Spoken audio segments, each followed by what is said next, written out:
সাবেক প্রধানমন্ত্রী শেখ হাসিনা তার ছেলে সজীব ওয়াজেদ জয় ও ভাগ্নে টিউলিপ সিদ্দিকের মালয়েশিয়ার ব্যাংকের মাধ্যমে রূপপুর পারমাণবিক বিদ্যুৎ কেন্দ্র থেকে $5 বিলিয়ন লোপাট করেছে।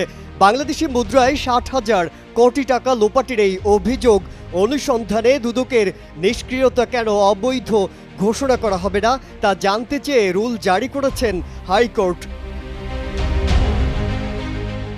ছাত্র জনতার অভ্যুত্থানে আওয়ামী লীগ সরকারের পতনের পর যেন কেঁচো খুঁড়তে বেরিয়ে এলো সাপ। প্রকল্পের নামে কোটি কোটি টাকা লোপাট করার মতো ঘটনা এখন সবার জানা।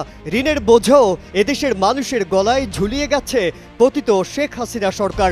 জুলাই আন্দোলনের মূল হোতার তকমাও পেয়েছেন আওয়ামী লীগের সাবেক সরকার প্রধান। এছাড়া নেতাকর্মীদের বিরুদ্ধে আন্তর্জাতিক অপরাধ ট্রাইব্যুনালে বিচার কাজও চলছে।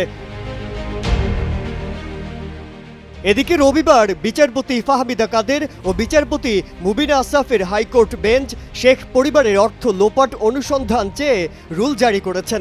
আদালতে রিটের পক্ষে শুনানি করেন ব্যারিস্টার শাহেদুল আজম তমাল।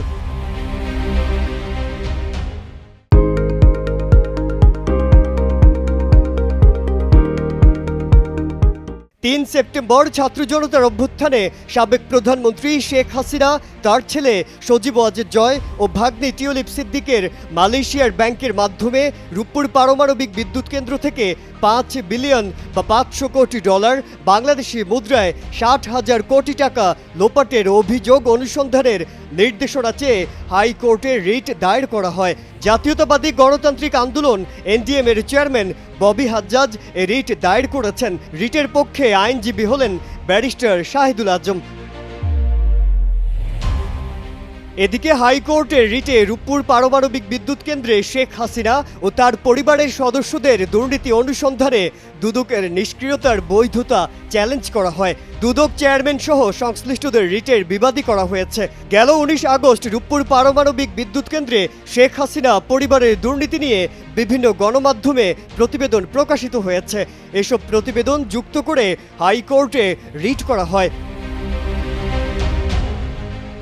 প্রতিবেদনে বলা হয়, ছাত্র জনতার অভ্যুত্থানে ক্ষমতাচ্যুত সাবেক প্রধানমন্ত্রী শেখ হাসিনা তার ছেলে সজীব ওয়াজেদ জয় ও ভাগ্নে টিউলিপ সিদ্দিক মালয়েশিয়ার ব্যাংকের মাধ্যমে রূপপুর পারমাণবিক বিদ্যুৎ কেন্দ্র RNPP থেকে $5 বিলিয়ন বাংলাদেশি মুদ্রায় 60,000 কোটি টাকা লোপাট করেছেন।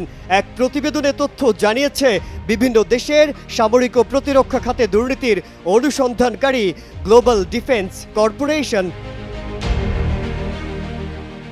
মাজহারুল আলম, কালের কণ্ঠ।